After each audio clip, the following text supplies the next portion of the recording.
walls, but I think Wolf found an angle to bounce it right at Fate so that he could hear it went through the little gap in the headset, and Fate's like, I got you, brother. I like to think that the fan behind me heard it and whispered it to the fan in front of him, and then he whispered to the fan in front of him. It's like Chinese whispers. And then he whispered to the fan in front of him, and then that fan told the referee, and then the referee went over to Fate and whispered in his ear, and then he was like, all right, can we lock in Silas? It's Wolf's idea. Yeah, there we go. That's exactly how it went down. No, actually what Fate said was like, it's really weird. Wolf said, like, I should eat spaghetti for dinner, but I'm going to lock in Silas.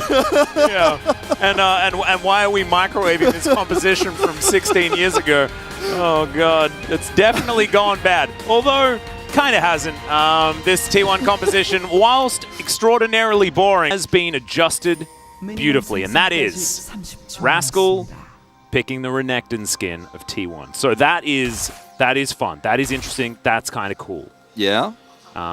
First strike Silas, pretty standard. Barrier Zeri, path top, because bot is going to be a wash, right? And also note that on the bottom lane right now, they leash for owner.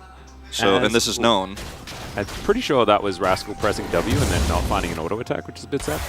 Oh, no, he didn't. He pressed, I don't know what I'm talking about. I mean, I'm actually losing my mind. Too much Zeri Lulu. Yeah, I was busy looking at the bottom lane and my brain malfunctioned. Please, excuse me. I will attempt to do better. As Dr. and Beryl doing laning. Yeah. And Beryl, he loves his level 2 all-ins with this Lulu.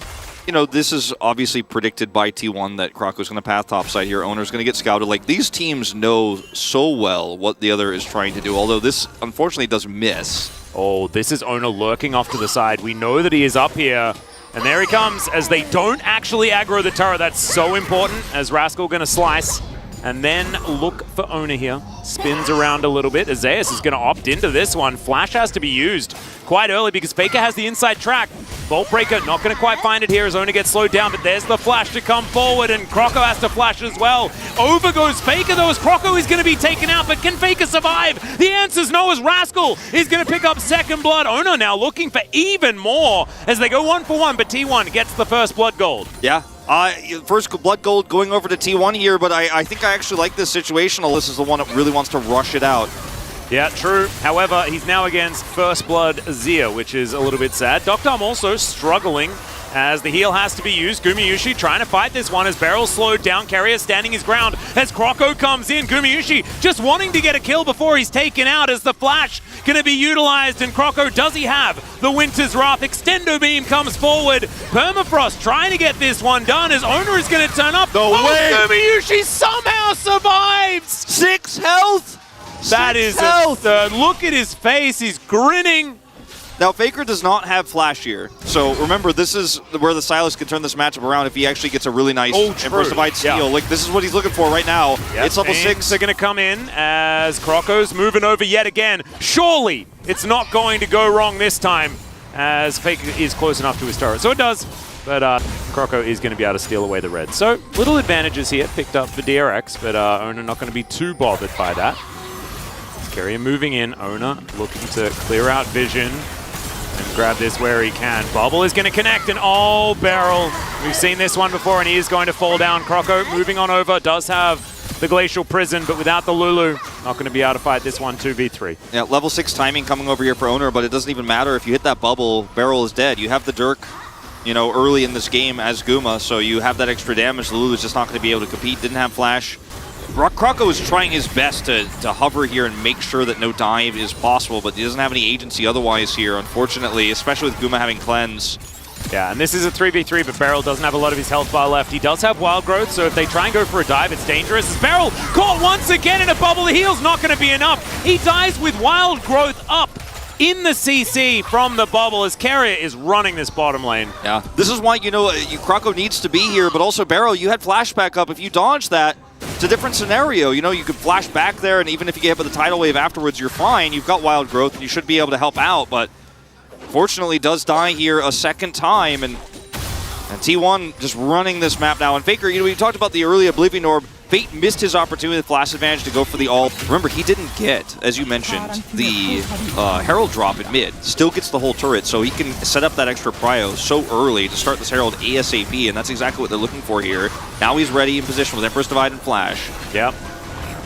And Megacone able to get him in there as Rascal moving real fast. Tidal Wave going to get the knock up as Croco is going to lose out on the Herald Smite. They can potentially defend the eye. Yeah, I think that T1 are just going to let it go. Zeus has a great amount of push going on bottom side. T1 just out-macroing DRX here. Now the bubble is going to connect as Ono is thinking about going in. Faker with some Sand Soldiers in the area as well. Docdom disconnected from the team right now as the eye is going to disappear. But now Cease and Desist is going to come through. Beryl is going to be Ona's target, but the Glacial Prison will come in. He's pretty far ahead, but Faker swoops down and will lock up Beryl. And Megacone's going to be used to get Croco over to the side, but now Fate is doing battle with 4 people, and he'll just be taken down. Now Docdom has to fight by himself against Faker. He flashes to get himself over the wall. He may survive. The last tick of Ignite is not enough, but a disjointed fight for DRX, and T1, they will be able to come out victorious. Super decisive fight for T1, and I mean, Zeus has got so much control over this lane right now. Rascal almost solo killed here. Oh, doesn't manage to get over that wall as he has to flash, and there is the Dominus that has to come out, and there's the last Hyper Proc and the solo kill. So they get his flash, they get his ult, and then Zeus just picks up the kill. So he's not going to overtake him in solo kills. Wolf, I don't think so. So this tidal wave used here to secure the smite is why they don't feel comfortable to actually force the fight here and secure the eye itself, because they don't have that critical ultimate. As you see, Drake is being taken in live. Sole point, by the way.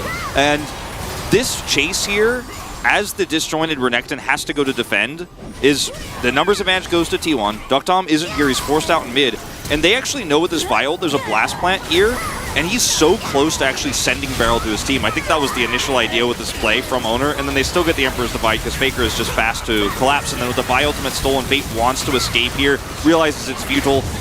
And with Duckdom and Croco just not being all, I mean, Duckdom has no money, he has no items here. Croco's so desperately trying to set him up to get a kill after all that damage was done for Fate, but it's just too disjointed. And this is just, I mean, self-explanatory. Hyperproc's coming through galore. Rascal doesn't have his dash over the wall until way too late, slicing and dicing with the help of the Gromp. Helps him get a water just in case, but looks like you do have some. And anyway, the game state here is really rough. And Beryl, you know, to talk about, you know, it feels like a really... Okay, hold on. Rascal. All right, Cease and Desist going to come through here as Rascal slice and dice and gets the wild growth as Beryl avoids the wave this time around.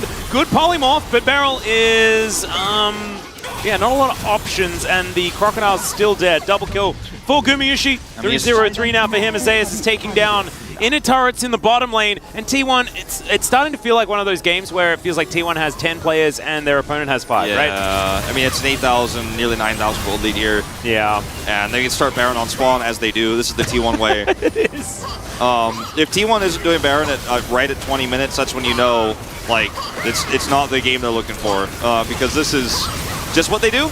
They get these huge leads, they take Baron, they end the game with it. Yep, that is going to be a Glacial Prison to avoid. Oh, okay, he gets into the pit. Can't steal it, but he got into the pit. Nice try. It's basically 50-50. Nice work, DRX. Croco goes for the hero play, but it does not work out. T1 now with the Baron should be just moseying on towards the enemy Nexus. You take it mentioned down. Beryl, you know, he's had a bit of a rough season, right? And this is him dying here because the tidal wave placement is so good while he tries to wild growth Rascal to keep him alive, and he's stuck, right? He can't get out of here. He has no flash, but the thing I wanted to say about Beryl, as we all know what happens here, is that I feel like he's a player who comes off of winning another world championship, right? And he's trying to push his play further forward, but he hasn't built the synergy up with Duckdom yet, and he's now playing against the best support in the world, who he just defeated in a world finals. Yeah. But unfortunately, he doesn't have that synergy with Duckdom. Did not really have a bad game here, but he was outplayed by Owner. Owner was also matching in every single exchange where he was trying to make something happen. Owner was there, he was there faster, they had prio lanes. What are you going to do?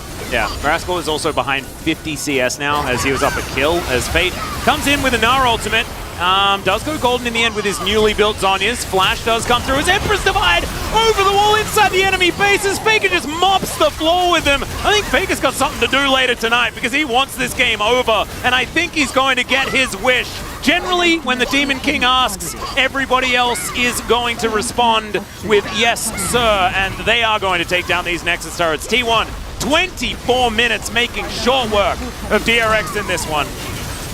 Yep. They beat this game faster than my old computer booted up, Atlas. Yeah, no, I think so. I think, in fact, if we had started some of our old computers, it may have like just loaded into Windows as this Nexus is going down. Yep. T1 really, like, this was a masterclass in how to play fundamentals perfectly. Yeah. Here for T1. They answered everything the DRX were trying to do. They also just crushed all of the lanes. And yes, there was one kill that went down in the early game, but they keep the tempo up and have all of the answers at every point